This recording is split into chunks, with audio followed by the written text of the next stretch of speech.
Ladies and gentlemen, Jeff Pearlman's Tupac book, FLOPS. His attempt to control the narrative in regards to Tupac's life, the sensationalism, and attempt to rewrite his legacy has been rejected by the streets, ladies and gentlemen. Oh yeah. Let's get into some of this straight game. Life is like playing cards. It's not what you dealt, but how you play it.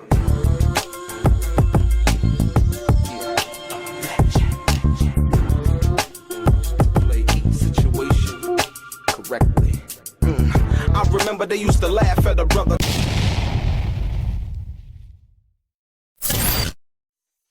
Welcome back, guys. Welcome back. It's your boy DELRAY, Richardson, platinum artist, platinum songwriter, Straight Game TV. Thank you for tuning in. I appreciate your time. Do me a favor. Hit the thumbs up button. Also, subscribe to the channel if you have not already. And like I always say, if you want to be one of the first people notified when I drop some of this straight game, please do me a favor and click on what appears to be that little bell notification right below this video. I'm going to get right into it. Ladies and gentlemen, Jeff Pearlman's Tupac book has flopped. The streets have rejected any of what he has to say in regards to Tupac Shakur. Let me show you where Jeff Pearlman went wrong.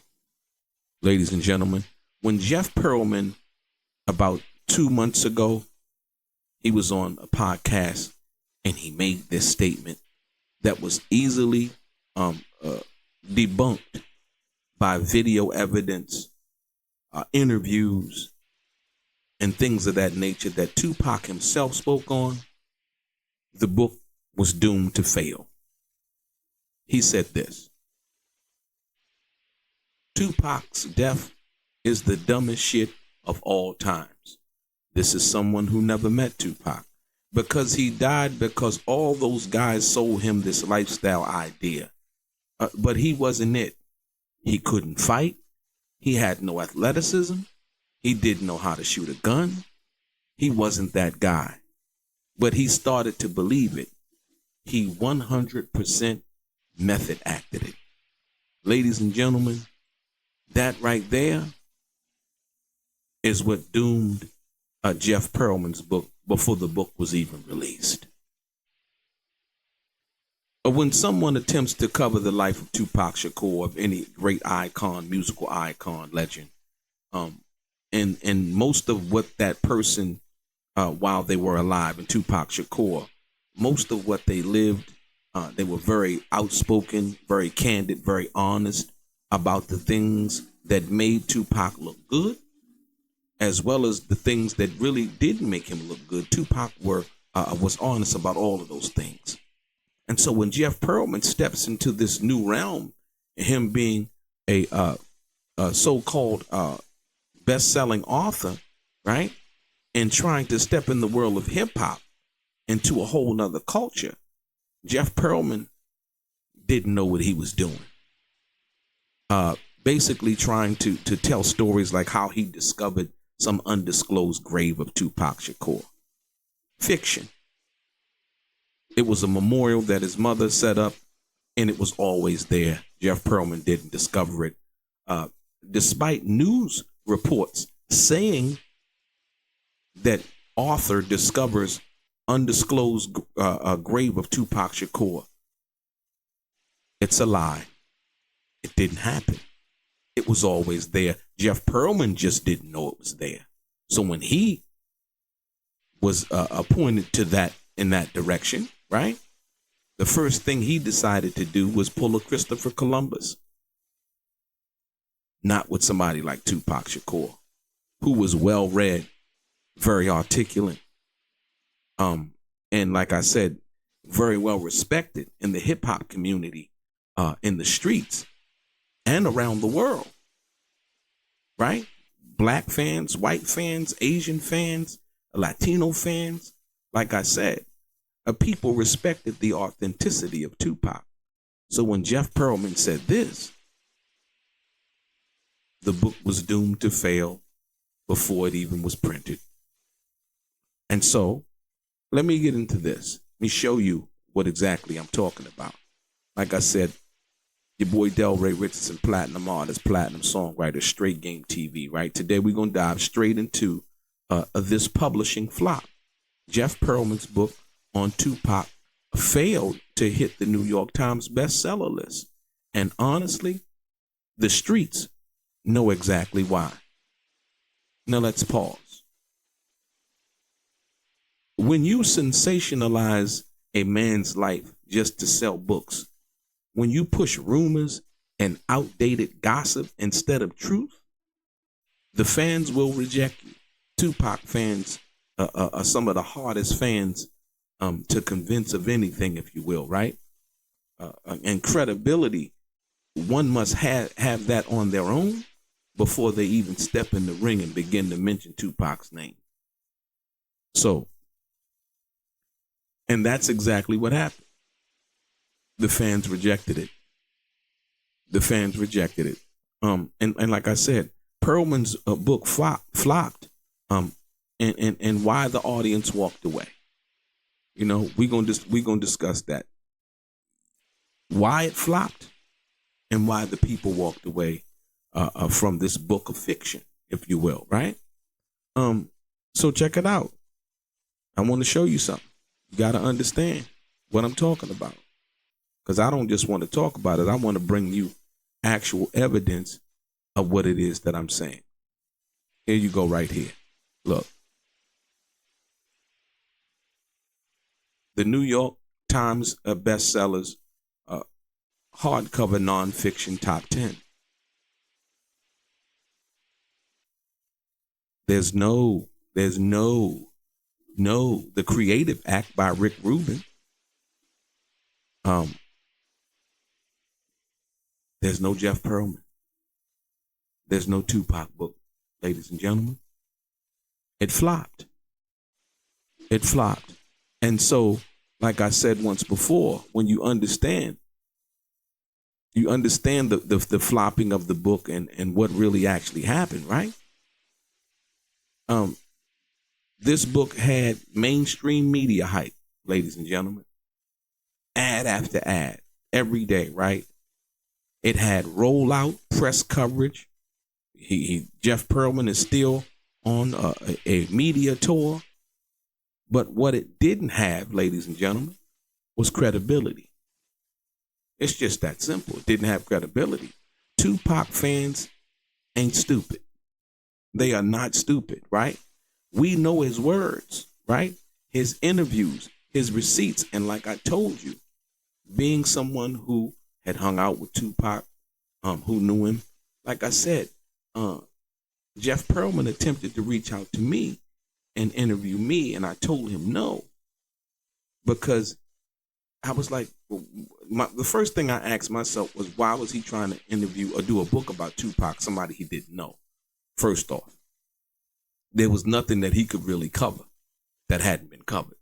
You understand what I'm saying? So, and I knew that just from, being on the Art of Dialogue and like I said, being around back then, 96, 95, 93, and all of the times I had ran into Tupac and things like that. I was like, there's nothing to really, talk about. You got to understand, Tupac had 4 years strong in the game, coming with Juice and then coming out and then doing his own thing and, getting the record deal. And, 93, 4, 5, 6, he was gone. So I'm wondering, like, what is Jeff Pearlman going to write about Tupac? So I told him no when he tried to interview me, right? Listen, Tupac fans are not stupid, right? They know his words, his interviews, his receipts, the news articles, the run-ins with the law, all of those things, right? Like I said, so when you understand that, and then you take a look at whether it's the New York Times bestseller for nonfiction top 10, it's not there, right? Or whether you take a look at the fiction, which I call it. Here's the fiction. John Grisham, A.J. Rivers, Kristen Hanna, Nora Roberts, right? you don't see Jeff Pearlman's name there. The people have officially rejected the book, ladies and gentlemen, and there's no coming back from that. And so, like I said, once again, when you think about truth and fact, you have to deal with it accordingly, right? Listen, examples to cite in regards to Jeff Pearlman's fiction, right? The contradictions, listen, in the book, the contradictions about the Quad Studio shooting, ladies and gentlemen. Simple. The mischaracterizing Pac's mental health and trauma. Jeff Pearlman did not know Tupac Shakur, right? And Tupac explained what he was going through, the pain and all of those things. He wrote songs about it. We could understand through his art, right? Through his poetry, how he actually felt, right? The inaccurate high school claims kissing boys and cheerleader uniform sensationalism, ladies and gentlemen, to try to get people to pick up this book of fiction. None of these things were talked about when Tupac was alive, right? The out of context stories without firsthand sources.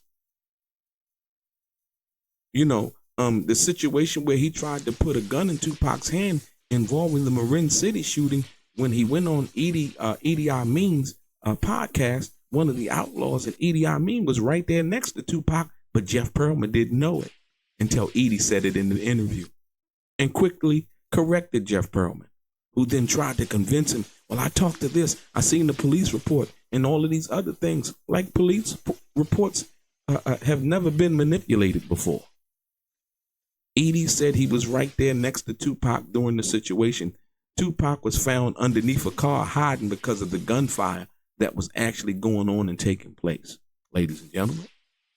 But Jeff Pearlman in his book would try to put the gun in Tupac's hands, essentially making Tupac a murderer, right? Like I said, the out of context stories without firsthand sources, attempting to characterize stories he allegedly got from somebody else, but put his own spin on it, right? Kissing boys and cheer uniform sensationalism? Are you kidding me? We will hear from none of these people that Jeff Pearlman claimed he talked to. I guarantee you none of them will go on the record and say anything that they said allegedly to him, if you will. We don't know if it's true or not, ladies and gentlemen. And also ignoring, this is the craziest part, ignoring documented statements from Tupac himself in order to push his own narrative. When he said, like I said, listen, ladies and gentlemen, when Jeff Pearlman, like I said, he's not on the list. When Jeff Pearlman said this, he knew for a fact that it wasn't true. He even admitted it on Idi Amin's podcast. For the people who don't, E-D-I mean, right? M-E-M-E-A-N, right? TV on YouTube, if you haven't watched it yet. Right? So when he made this thing, he knew it was not true. He saw the video of Tupac at the gun range. He seen the fight at the MGM Grand, ladies and gentlemen. He didn't know Tupac. It was ill-advised. It was disrespectful. It was disingenuous. It was flat out a lie. And he knew it, and he only made the statement to try to get publicity. And when people saw that, they were like, oh, who is this guy? And like I said, before the book was even printed, it was going to be a failure. Because inaccurate, disrespectful statements like this, ladies and gentlemen. You understand what I'm saying? And so, like I said, but the ignoring of documented statements from Tupac himself, they're easily found on YouTube or over the internet, right? Listen, you can't rewrite Pac's reality without getting checked. It's just as simple as that. especially when he lived out loud and lived a very public life. This book feels like pop, P-O-P, not pop, P-A-C, but pop psychology, gossip, dressed up as a biography, right? Pop psychology, like pop music psychology, a gossip dressed up as a biography. And it's not a biography at all. It's an interview, a book of so-called interviews from people, some whom we never even heard of. But all of a sudden, Jeff Pearlman got in contact with him and they told him something new. Ladies and gentlemen, we don't believe you. You need more people. Not only more people to convince us, but more people to buy your book, because the streets have rejected it. The streets have rejected it. And so, like I said, Tupac's real words versus Pearlman's speculation, right? You understand what I'm saying? You have to understand. Pac already told us what happened in New York. They shot me 5 times and I survived. This was in the Vibe interview in 1995 for the people who understand what I'm talking about. You can go and look at it on YouTube. The Vibe interview from 1995. But Jeff Pearlman would come out and say this.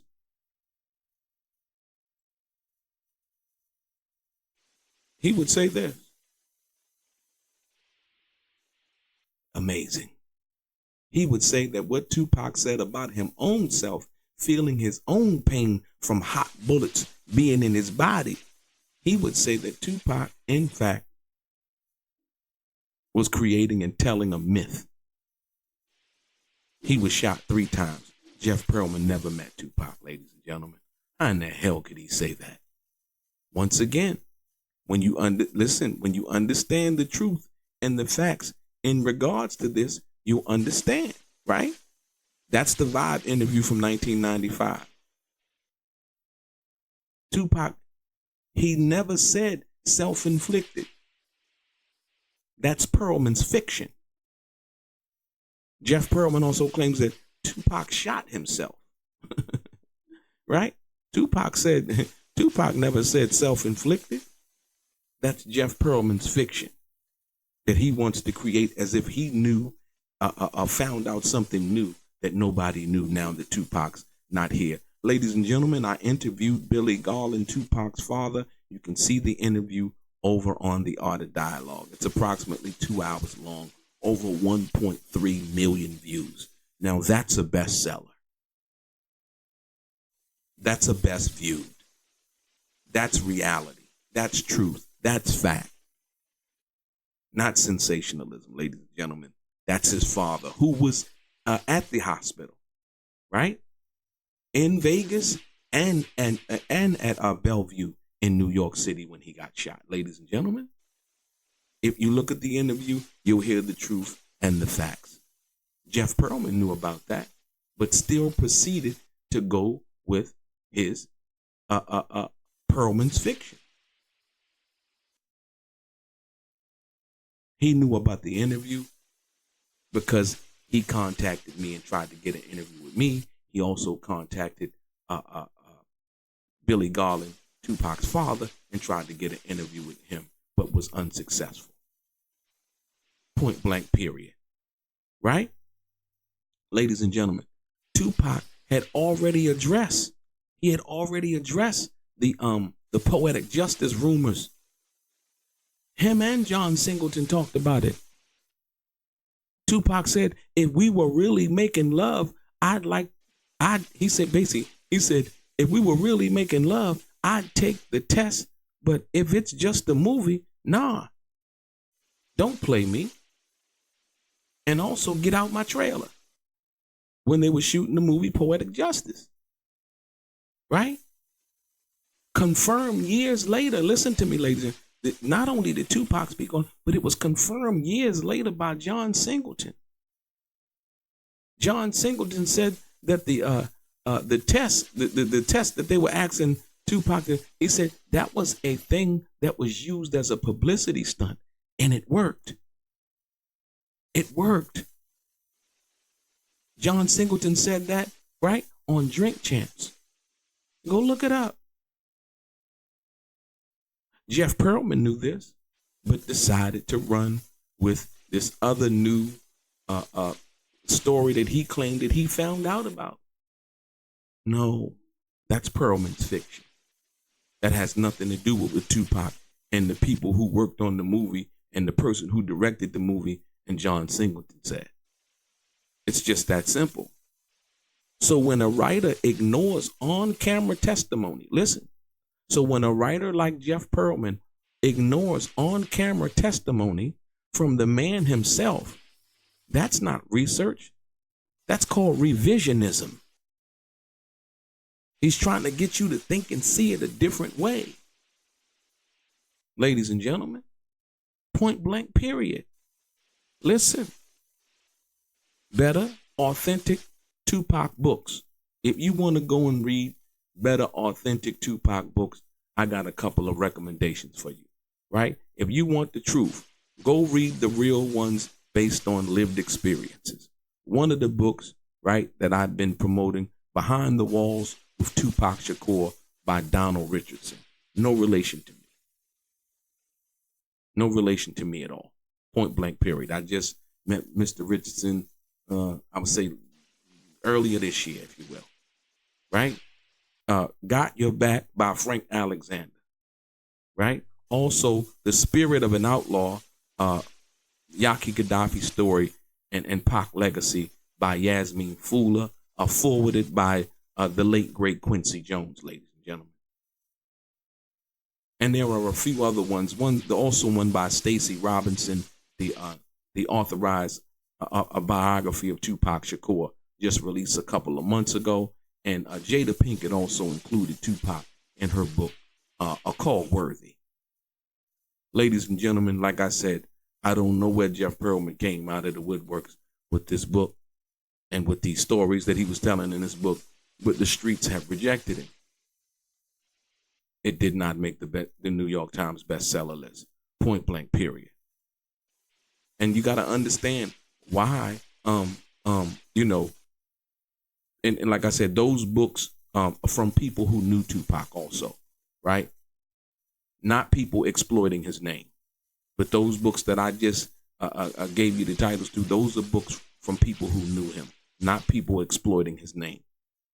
And so you got to understand why fans defend Tupac's legacy. Tupac was a revolutionary, an artist, a truth teller. We will not allow outsiders to smear the man for attention. And that's why the book flopped. Point blank, period. Right? His mother, Rafini, raised him for greatness, not for tabloids. His fans will always demand respect for his name. I don't think Jeff Pearlman understood that when attempting to write or cover Tupac Shakur. So Pearlman, Jeff Pearlman, next time you write about Pac, don't write the man, right? Or should I say, don't rewrite the man. So the next time you write about Pac or any artist, right? Don't rewrite the man. Respect the man. And respect the truth who he was and what you understood from his own words. You see, the bestseller list already told you how the community feels. It already told you how the community feels, ladies and gentlemen. They reject it. The streets reject it. It's got to be hot with the beats. It's got to be hot with the streets before it reaches the suburbs and becomes something worthy of reading. Ladies and gentlemen, hit the like button. Hit the share button. I appreciate your time. And, you know, you're going to still hear more of these salacious headlines in regards to this, like I said, the basically flop of a book about Tupac Shakur. It didn't work. It didn't work. Your boy DELRAY, straight gang. Black chat. Life is like a game of cards. It's not what you dealt, but how you play it.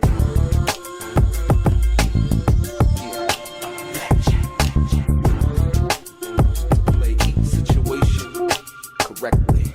I remember they used to laugh at a brother.